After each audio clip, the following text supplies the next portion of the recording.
Welcome to Tell the Story, a Jazz Journeys production. I'm Earl Brown. It's been said that we all have a story to tell. It might be fresh in our minds, it might be left in writings on stone or lost with traces in sand, or it might be staring right at us in mirrors as we try to find ourselves. Yes, we all have a story to tell that's worth listening to. So go ahead and tell the story. So here we are once again with another episode of Tell the Story. We have with us today retired Philadelphia Police Sergeant Rodney Jones, who's worked undercover. Thank you so much for having me, Earl. First of all, there's a whole lot that I want to talk about. What inspired you to become a police officer? I started my law enforcement career in the late 70s as a correctional officer at Holmesburg Prison. And I did 3 years there, and doing 12-hour days, 6 days a week was no fun. And my mentality was I was completely burnt out and I needed a change. And I decided to take the police test to get out of the jail. My philosophy was I'd rather catch them than keep them. So that's why I got on the police department. Now, in the beginning, what was it like when you made that transition from a correction officer to a police officer? And what was it like in the early days? Okay, when I came out of the academy, we're talking early 80s, I was assigned to the 9th District, which is Center City. And, you know, it was a lot of experienced officers down there. There was very few young guys. And I got to learn a lot of good habits and bad habits from the guys that were on the job. And that kind of like transitioned me to seeing how to deal with public, how to deal with, you know, being out there on your own, you know, unsupervised at times, working different shifts and everything. So my mentality started to change from being, you know, looking at prisoners to now I'm looking at civilians. And I have to decide which of these civilians are good people and who are not so good. You know, depending on how, you know, the calls that you got, the people you interacted with, you know, that kind of like transitioned me into my mindset as far as how I'm going to be an officer on the street. Now, tell me this. So you did that part of your career for how long before you made a transition? Okay. Let's see, I came out of the academy, 82. I went undercover in 87.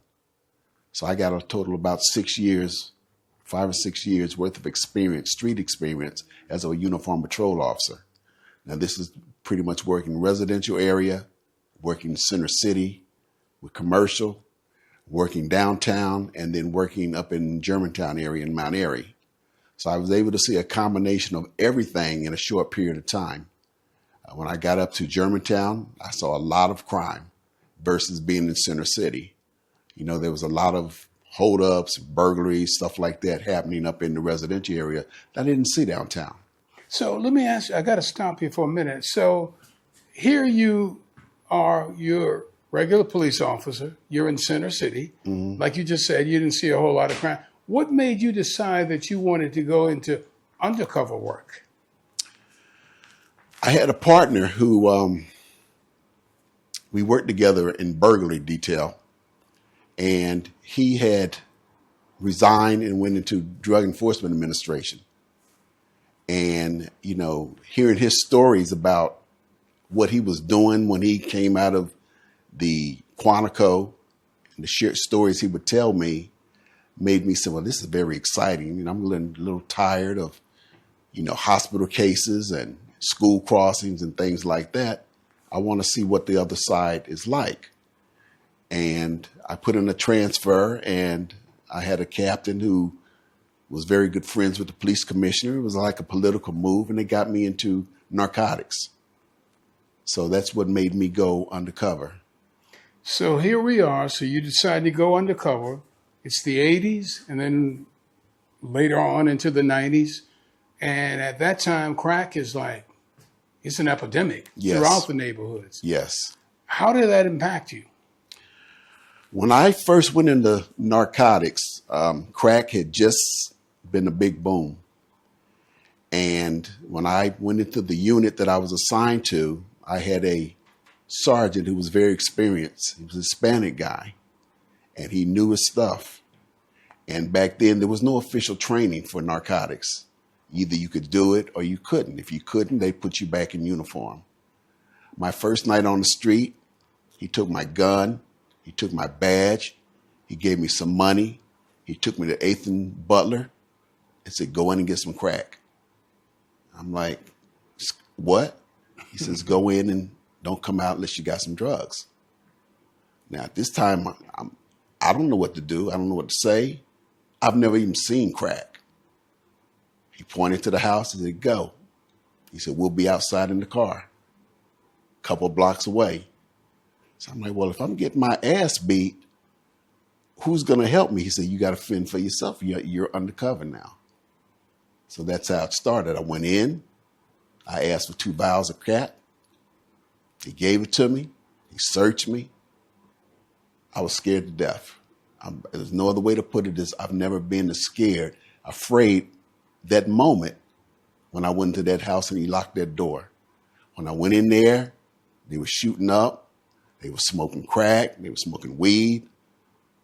Wow, this is like TV. So he gave me the money. I gave him the money, gave him the drugs. He said, are you going to do it here? No, I'm out. I'll do it back at the crib.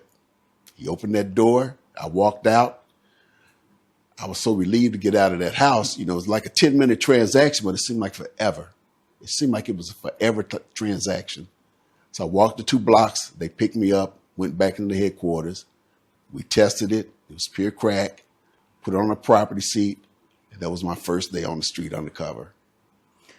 Now tell me this. Back then, the 80s, the 90s, and even the 70s, you had all kind of drugs out there. You had cocaine, you had crack, you had heroin. What help our audience understand the difference between crack and cocaine and why crack ended up being so powerful and so devastating to the communities? Okay. Cocaine was something that you snorted for the most part. Crack, it was much more intense high, and it was very addictive. If you hit crack, you were addicted. It's as simple as that. It was so severe that they changed the laws which surrounded the governing of how you're going to get prosecuted. Because of the intensity of the high, the addiction, they changed the mandatories to now there's mandatory minimums if you're caught with crack. With cocaine was like a recreational drug. It started out with, upper echelon, at their little high parties and whatnot. But crack was something that was in the hood. It was a low life, low quality drug that they knew that the hood people could afford. So you can get a high for $10 and it would last you, but the people that were selling it knew you'll be back. If you don't have money, you're going to do whatever you have to do to get that money to come back to get that high. It was that addictive. So crack was the big thing, and me being undercover, or my unit being undercover, that's where the money was. When I say that was where the money was, you're going to lock people up, you're going to go to court, that's overtime. Okay? Now you can go from making a base salary of a cop to making $100,000 in overtime back in the 80s. That's a good life, simply by going to court. The more people you lock up, the more overtime you got, the better you lived. So it's not like you had to go out and mistreat people. You didn't, because they were doing what they do. So with that being said, I elevated from buying caps of vials of crack, went up to ounces of crack. I'm not trying to portray I'm a crackhead anymore. Now I'm a dealer. Now my wardrobe changes, my car changes, my swing changes, my swag changes. Everything changed now because I'm portraying that of a drug dealer. Okay. The higher I got up, the higher the echelon was.